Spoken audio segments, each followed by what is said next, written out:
occupied territory anyway. And this mountain is called Gibraltar. Why is it called Gibraltar? It's named after a man called Tariq. And in Arabic it's called Jabal Tariq, the mountain of Tariq. Now, why would the Spanish people name a mountain after some guy called Tariq? Well, this is what happened. This man, Tariq, was commissioned, was sent by the Khalif to go and spread Islam to Spain. So he was going to spread Islam to Spain because there was so much oppression. King Roderick was oppressing the people in Spain.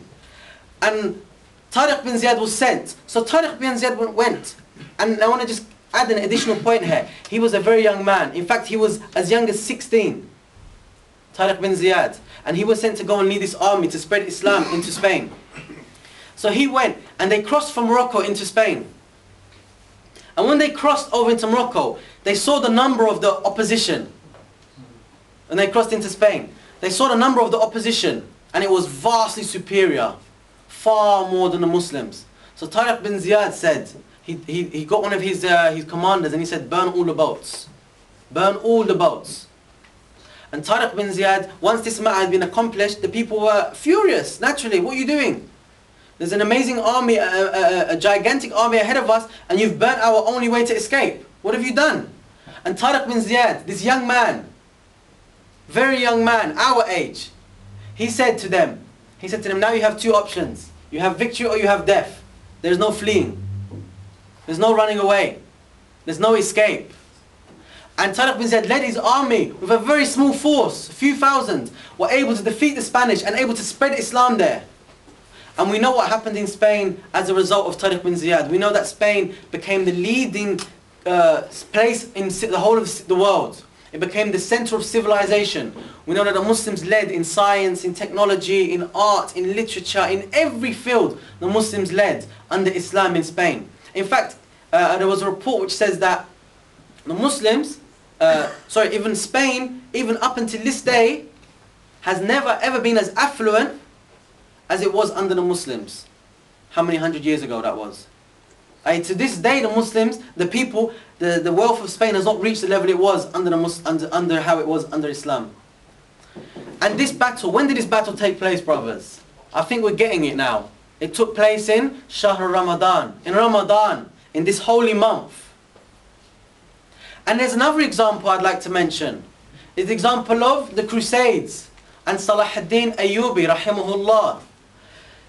We know the most famous battle that took place in the Crusades, where the Muslims finally started defeating the Crusaders, took place in Ramadan. And where the Holy Land, Al-Quds was liberated. So these are all events that have taken place in Ramadan. Yeah, I'm going to give you one more example. And I'm going to go into some depth into this example. Because this one example is very, very important and very motivational. But for many reasons. Because this story I'm going to narrate to you has many examples that we can benefit from today in our reality. Because maybe we may argue that this was the Prophet ﷺ and these were the Sahaba. These are the companions of the Prophet. Who are we next to them? And that's correct. We are not the Sahaba and we are not the Prophet ﷺ. We merely try to emulate them.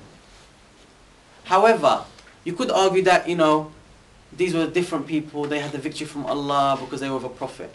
Well, the example of Tariq bin Ziyad is an example where he was a normal person, just a normal person like us. Salah ad-Din Ayyubi, a normal person like us. But the example I'm going to give you was someone who's even lower than us, a lower status than us. And we're going to see the level that this man reached. And like I said, during the discussion when I'm going to be explaining the story, I'm going to start showing you some similarities between our reality that we're living in today and the similarities between the story I'm about to narrate.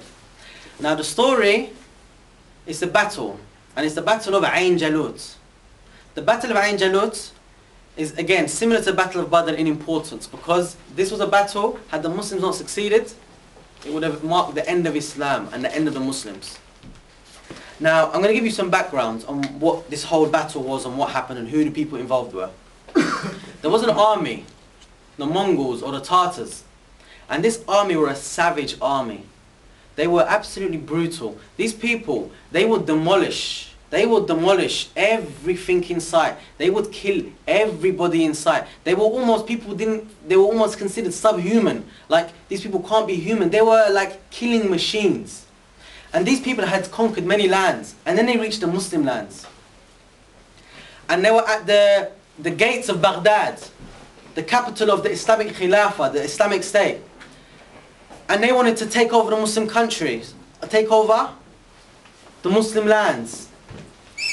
And when they got to Baghdad, they liaised, they met with a man. His name was Al-Kimmi.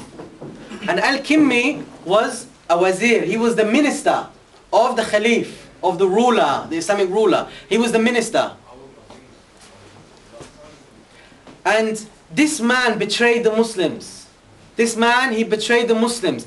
He said to these Mongols, he said, I will help you, I will support you on condition that when you take over the Muslim lands, that you put me as the Khalif of the Muslims, as the leader of the Muslims. You get rid of the current Khalif and make me the Khalif. And the Mongols said to him, yes, if you can help us, we will do that for you. So now this man went back to the Khalif and told him, nothing to worry about. Nothing to worry about, we're okay. Yeah, don't need to prepare for these Mongols. You know, it's going to be truce, there's no problems, etc. So the Khalif, thinking that he can trust his wazir, trust his minister, his assistant, carried on. And lo and behold, the Mongols entered into Baghdad and they ransacked the whole of Baghdad. And the stories that we hear about what happened in this city are shocking, are absolutely shocking. They said that there were rivers of red and blue. Of red and blue. Red signifying the blood of the Muslims. And blue because these people were so backwards, so barbaric, that they would just blow up or burn the libraries. Or they would throw the books into the rivers. They were completely anti-civilization, hence the blue from the ink. These people were anti, they had nothing good about them. They just wanted to kill, and the Muslims were afraid of them. Now there's some analogies we can draw from this already. We see that Al-Kimmi is very similar to the rulers we have in place today. Very similar. Why? Because this Al-Kimmi, he's the one who allowed the Mongols to enter into Baghdad, into Iraq, into the capital of the Khilafah without a fight. And we see the same thing today. I'll ask you brothers, was Iraq not occupied? Was Iraq not colonized? Yeah, was Iraq not attacked from the Muslim surrounding countries? Was it not the rulers in the Muslim countries surrounding Iraq who gave them permission to land their aeroplanes? For instance, in Qatar, the Qatar airstrip, the longest airstrip in the Middle East. They rented this, or they gave this to the Americans. To do what? To have an air show? No, to attack Iraq. To attack Iraq and to kill our brothers and sisters. Was it not our so-called rulers in the Muslim world who abandoned the Muslims? Was it not the Saudis who allowed the Americans to use airspace? Was it not the Turks who allowed the Turkish rulers? Was it not the Turkish rulers who allowed the Americans to use the sea space? Was it not these same rulers who betrayed the Muslims? And as a result, we see what happened in Iraq. In fact, we can give the example of Afghanistan. Was it Afghanistan not attacked via Pakistan? Is Afghanistan still not being attacked via Pakistan? Via the ruler, Musharraf, who was so cowardly, he let the Americans in. Was this treachery? Is this treachery not the same as the treachery that this man, Al-Kimmi, perpetrated on the Ummah? It's exactly the same, it's exactly identical. So these Mongols, they entered, and they ransacked Baghdad, like I said. And they weren't content with that. They weren't content with taking over the whole of Baghdad. They wanted to humiliate the Muslims. So the Khalif, Mu'tasim, they got him and they rolled him up in a carpet. And then they got their horses to trample. They got the whole army, get your horses to trample over this carpet. And they trampled over him and crushing him alive. Crushing the Khalif, the leader of the Muslims. The leader of the Muslims was crushed alive in a carpet by horses, by an invading force. Humiliating the Muslims. This was the objective, was to humiliate us. And yet again, brothers, can we not see realities similar today? Can we not see them trying to humiliate us? Trying to destroy our civilization? Can we not see, for instance, in Abu Ghraib, where Muslims in the prisons of Abu Ghraib were put into sex positions, made nude, while the Americans were taking pictures and laughing? Did we not see this humiliation take place in Iraq? Do we not see humiliations take place in Afghanistan every single day? Do we not see humiliation in Philistine?